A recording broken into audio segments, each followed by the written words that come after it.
Hi hello అందరికీ నేను మీ Sanvika welcome back our channel Dhruti Shanmukha vlogs. Today recipe chicken fry piece biryani.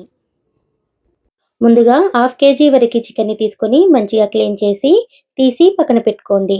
Next 1 KG వరకు రైస్ని తీసుకొని క్లీన్ వాష్ చేసి అరగంట సేపు నానబెట్టుకోండి. కప్పు కొలత అయితే 3 కప్పుల రైస్ తీసుకొని వాష్ చేసి తీసి పక్కన పెట్టుకోండి. నెక్స్ట్ మసాలా ప్రిపేర్ చేసుకుందాం. 1 టేబుల్ స్పూన్ ధనియాలు, కొంచెం బండ పువ్వు, అలాగే 2 స్టార్ ఫ్లవర్స్, 1 టేబుల్ స్పూన్ సాజీరా, 8 యాలకులు, 1 మరాఠీ మొగ్గ, దాల్చిన చెక్క, కొంచెం జాపత్రి, 2 టేబుల్ స్పూన్ల ధనియాలు, 1 టేబుల్ స్పూన్ మిరియాలు. ఇవన్నీ వేసి మెత్తని పౌడర్ లాగా చేసుకోండి. ఈ పౌడర్ మొత్తం 5 టేబుల్ స్పూన్ల క్వాంటిటీ ఉంటే సరిపోతుంది. ఈ పౌడర్ కూడా తీసి పక్కన పెట్టుకోండి. ఇప్పుడు ఒక వెడల్పాటి గిన్నెని కానీ కడాయిని కానీ తీసుకొని అందులో 3 టేబుల్ స్పూన్ల ఆయిల్ వేసి ఆయిల్ వేడెక్కిన తర్వాత అందులో హాఫ్ కప్ వరకు ఆనియన్స్ వేసి బాగా ఫ్రై చేసుకోండి. ఆనియన్స్ పచ్చివాసన పోయి కాస్త బ్రౌన్ కలర్లోకి వచ్చే వరకు ఫ్రై చేసుకోండి. బ్రౌన్ కలర్లోకి వచ్చిన ఆనియన్లోకి హాఫ్ టేబుల్ స్పూన్ పసుపు, 1 టేబుల్ స్పూన్ అల్లం వెల్లుల్లి పేస్ట్ని వేసి కాస్త ఫ్రై చేసుకోండి. అల్లం వెల్లుల్లి పేస్ట్ పచ్చివాసన పోయే వరకు ఉంచి ఇందులో మనం క్లీన్ చేసి పెట్టుకున్న చికెన్ని కూడా ఇందులో యాడ్ చేసి ఒకసారి కలిపి మూత పెట్టి 5 మినిట్స్ లో ఫ్లేమ్లో కుక్ చేసుకోండి. ఇలా చికెన్ని లో ఫ్లేమ్లో కుక్ చేయడం వల్ల మనకు చికెన్ అనేది పర్ఫెక్ట్గా కుక్ అవుతుంది. చికెన్ 50% కుక్ అయిన తర్వాత మూత తీసి మరొకసారి కలుపుకొని ఇందులో 2 టేబుల్ స్పూన్ల కారము, అలాగే మనం తయారు చేసి పెట్టుకున్న మసాలా పౌడర్ని ఇందులో 2 టేబుల్ స్పూన్లు యాడ్ చేసుకోండి. కొంచెం స్పైసీ ఎక్కువగా తినేవాళ్ళు ఉంటే 3 టేబుల్ స్పూన్ల మసాలాని యాడ్ చేసుకోండి. ఇందులోనే కొంచెం పుదీనా, రుచికి సరిపడా సాల్ట్ని కూడా యాడ్ చేసి ఒకసారి బాగా కలిపి నెక్స్ట్ సన్నగా తరిగిన కొత్తిమీరను కూడా యాడ్ చేసి మరొకసారి కలుపుకొని మూత పెట్టి 5 మినిట్స్ లో ఫ్లేమ్లో ఉడికించుకోండి. 5 మినిట్స్ తర్వాత చికెన్ అనేది పర్ఫెక్ట్గా కుక్ అవుతుంది. ఇలా ఆయిల్ పైకి తేలింది అంటే చికెన్ ఫ్రై అయినట్టే. ఇప్పుడు దించి పక్కన పెట్టుకోండి.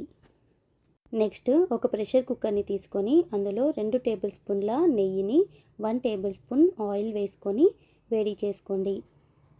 ఆయిల్ కాస్త వేడైన తర్వాత ఇందులో సన్నగా తరిగిన ఆనియన్స్ వేసి ఇందులోనే కొంచెం మసాలా స్పైసెస్ని కూడా యాడ్ చేసుకోండి. మరి ఎక్కువగా తీసుకోకండి, కొంచెం లైట్గా తీసుకుంటే సరిపోతుంది. ఒకసారి వీటన్నింటినీ ఫ్రై చేసుకొని ఇందులోనే కొన్ని జీడిపప్పులను కూడా యాడ్ చేసుకోండి. మీకు నచ్చితే వేసుకోండి, లేదంటే స్కిప్ చేయండి. ఇవి కూడా ఫ్రై చేసుకున్న తర్వాత ఇందులో 1 టేబుల్ స్పూన్ అల్లం వెల్లుల్లి పేస్ట్ని, అలాగే కొంచెం పుదీనా ఆకుల్ని, కొంచెం కొత్తిమీరని కూడా యాడ్ చేసి ఇందులోనే మనం తయారు చేసి పెట్టుకున్న మసాలాని 2 టేబుల్ స్పూన్లు యాడ్ చేయండి. ఇందులో నేను పచ్చిమిర్చిని స్కిప్ చేశాను, మీరు కంపల్సరీగా యాడ్ చేసుకోండి.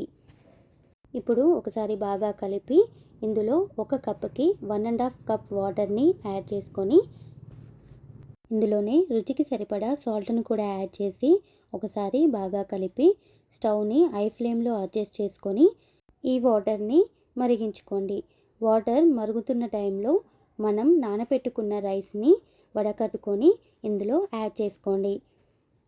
ఇలా రైస్ని యాడ్ చేసిన తర్వాత ఒకసారి రైస్ మొత్తాన్ని కలుపుకొని ఈ రైస్లో ఉన్న వాటర్ దగ్గర పడే వరకు ఉంచి కాస్త దగ్గర పడుతున్నప్పుడు ఇందులో కొంచెం పుదీనా, కొంచెం కొత్తిమీరని కూడా యాడ్ చేసి ప్రెషర్ కుక్కర్ మూత పెట్టి 1 విజిల్ వచ్చే వరకు ఉడికించుకోండి.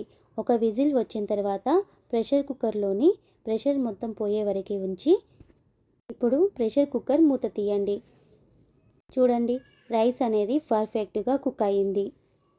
ఇప్పుడు ఈ రైస్ని తీసి పక్కన పెట్టుకోండి. ఇప్పుడు ఒక బౌల్ని తీసుకొని మనం ఫ్రై చేసి పెట్టుకున్న చికెన్ ఫ్రైని ఇందులో వేసుకొని మనం కుక్ చేసుకున్న రైస్ని కూడా దీనిపైన లేయర్ లాగా వేసి కాస్త ప్రెస్ చేసి ఒక సర్వింగ్ ప్లేట్లోకి తీసుకొని సర్వ్ చేసుకుంటే చాలా టేస్టీగా ఉంటుంది. మీరు కూడా ఒకసారి ట్రై చేయండి. మీకు ఎలా కుదిరిందో కామెంట్ బాక్స్లో కామెంట్ చేయండి. ఈ వీడియో మీకు నచ్చినట్లయితే లైక్ చేయండి, షేర్ చేయండి. ఇలాంటి మరిన్ని వీడియోల కోసం మన ఛానల్ని ఫాలో అవ్వండి. Thank you for watching.